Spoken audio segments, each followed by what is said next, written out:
महाराष्ट्र में गौ तस्करों ने नया आतंक मचा रखा है। आए दिन गौ हत्या करके ये जिहादी प्रशासन को खुली चुनौती दे रहे हैं। ताजा मामला यवतमाल जिले के वानी का है, जहां हाल ही में 12 ट्रैक्टर गौमांस बरामद किए गए थे। इतनी बड़ी मात्रा में ये तस्कर पूरा नेक्सस चला रहे थे और इनको रोक पाने में पूरा प्रशासन नाकाम नजर आ रहा है। हाल ही के दिनों में नागपुर से लेकर यवतमाल तक गौ तस्कर एक्टिव है और बेधड़क होकर आतंक मचा रहे हैं।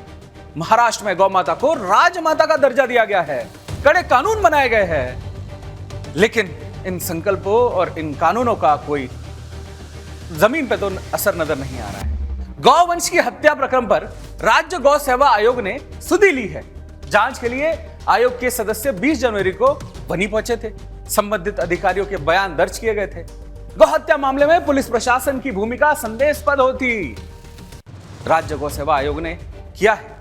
शहर के दीपक चौपाटी परिसर में 11 जनवरी को रास्ते पर 2 गौवंश के सिर व मांस पाया गया था। इस घटना ने इसके बाद शहर के हिंदूवादी संगठनों ने आवाज उठाई थी। इस घटना के बाद पुलिस और नगर परिषद प्रशासन की कार्यप्रणाली की पोल खुल गई है।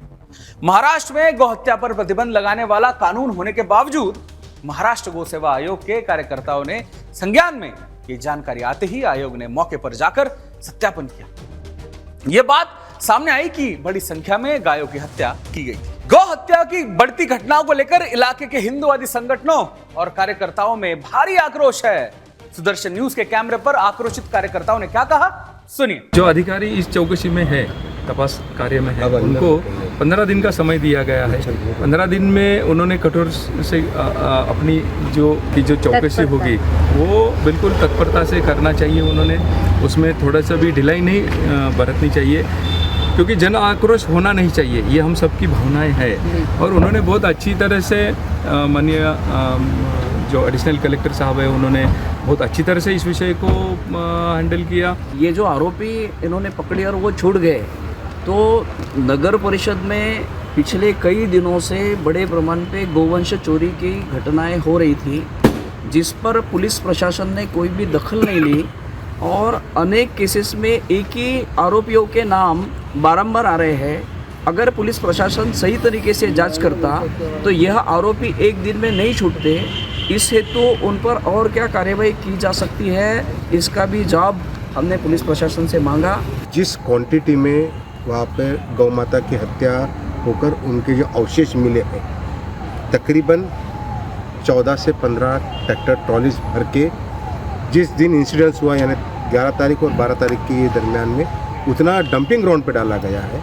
और वहाँ पर स्पॉट पर भी 2-3 छोटे छोटे टीले बनाए गए हैं, वहाँ पर एक मटेरियल जमा किया हुआ है। हमारी संवाददाता स्नेहल जोशी लगातार इन घटनाओं को प्रमुखता से आप तक पहुंचा रही है। वो इन घटनाओं का क्या विश्लेषण कर रही है, आप खुद सुनिए। महाराष्ट्र में गो हत्या प्रतिबंधक कानून लागू है। महाराष्ट्र में गो सेवा आयोग भी है और महाराष्ट्र में चुनाव के पहले गो माता को राज्य माता का दर्जा भी दिया गया है।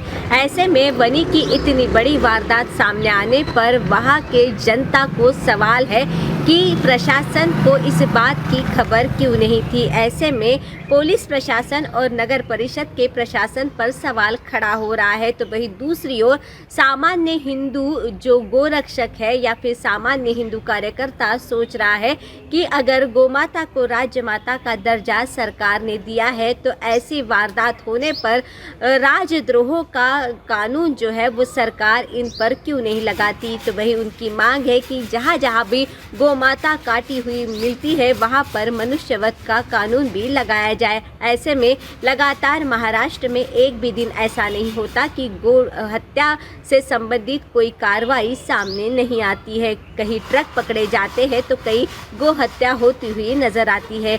ऐसे में सामान्य हिंदू कार्यकर्ताओं का सरकार से सवाल है कि कब तक गौ माताएं ऐसी ही काटी जाएगी और क्यों। स्नेहल जोशी, सुदर्शन के लिए यवतमाल, जय हिंद। दुर्भाग्य की बात है कि महाराष्ट्र जैसे राज्य में जहां गौ रक्षा को लेकर बड़े बड़े दावे और वादे किए गए, वहां पर प्रशासन इन घटनाओं को रोकने में बेबस नजर आ रहा है। लेकिन यह भी जानना जरूरी है कि भारत के किन राज्यों में गौ हत्या को लेकर क्या कानून है। आइए आंकड़ों के जरिए आपको बताते हैं। अब देखिए ग्राफिक्स के माध्यम से हिंदुस्तान के मैप पर आप देखिए कि भारत में गौ हत्यारों पर प्रतिबंध वाले राज्य कौन से हैं। सबसे पहले पूर्ण प्रतिबंधित दिल्ली, देश की राजधानी में फिर गुजरात में पूर्ण प्रतिबंधित है, पूरा बैन है। हरियाणा में टोटल बैन है। फिर हिमाचल प्रदेश में भी टोटल बैन है। जम्मू कश्मीर में भी बैन है। लद्दाख में भी बैन है। पंजाब में बैन है। राजस्थान में बैन है। और देवभूमि उत्तराखंड में भी टोटल बैन है। उसके बाद मध्य प्रदेश में भी टोटल बैन, बिहार में टोटल बैन है। और आंशिक प्रतिबंधित जो एरिया है, जो कि स्टेट है, वो है झारखंड। सबसे पहले इसमें झारखंड है, फिर उसी से सटे उड़ीसा में है, फिर उसी के नीचे तेलंगाना में और आंध्र प्रदेश में और तमिलनाडु में भी है।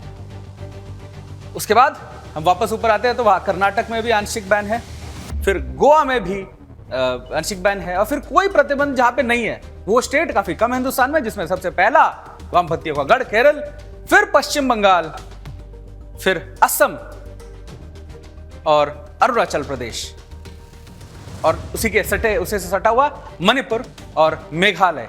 यहां पर भी कोई प्रतिबंध नहीं है, जिसमें मिजोरम भी आप ऐड करिए, नागालैंड भी आप ऐड करिए, और त्रिपुरा, सिक्किम। तो ये वो कुछ प्रदेश है जहां पर कोई प्रतिबंध नहीं है गोवंश पर।